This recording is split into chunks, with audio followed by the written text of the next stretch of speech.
sa babae. Baning tas talaga. nakakaiyamot pa. Tas ang taba pa.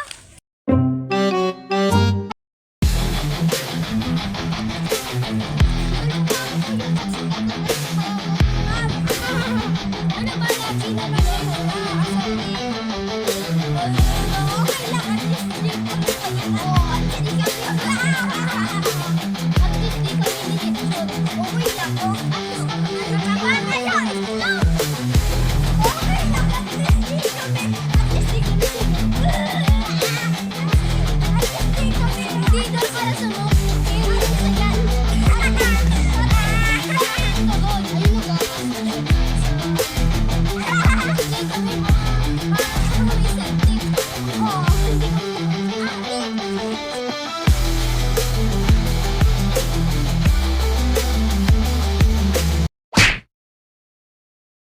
Ayun na natin pinag-uusapan mo tayo. Kaya nga. Sunog mukhang tayo. Kaya nga. Mukhang tayo. Dalawang nasar natin na si Raul at si Kulot mukhang sunog. Kaya nga, tapos si Kulot ay pancit canton. Tapos si Rowlyn ay payatot. Kanina pa nga yung dalawa nakakainis. Pangit. Sinpukin natin. Ayaw, di ma.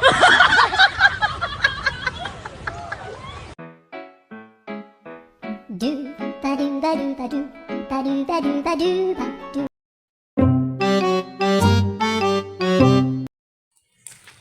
Alaki na mo! Baboy! Uy, bunganga mo. Hoy, bata, hindi kita inano ha. Yang kapatid mo, turuan mo ng respeto ha. Sorry po.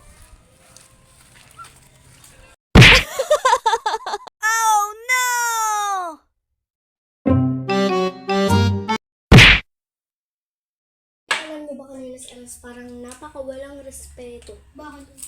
Ano yung lalaki kanina? Asbag.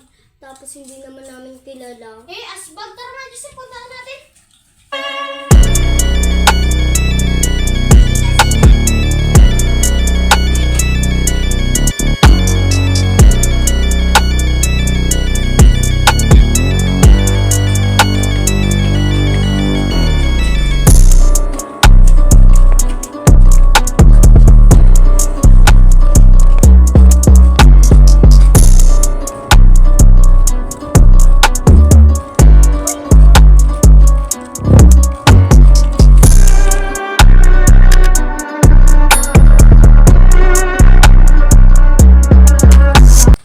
Hoy!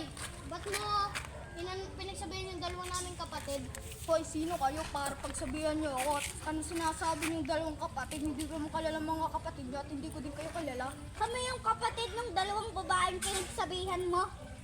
Yung dalawang babae yung nakita ko kanina, yung maliit at yung nakakulay blue, yung nakakulay green. Ito, sinabi yun ako nung maliit na na baboy daw ako, kaya sinabi ko sa kanyang ate na pagsabihan yung kanyang kapatid at sabihan ng respeto. Hindi dapat sa amin mo sinabi. Oo nga, hindi mo... paano ba yan? Hindi ko ba namang alam yung mga bahay niyo? Sino ba kayo? Taga-saan ba kayo? Kita mo mga bata yung... Ano pa kayo mga bata? Respetuhin naman kasi yung matanda.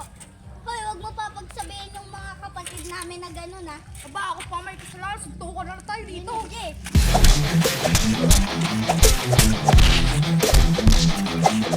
Yun.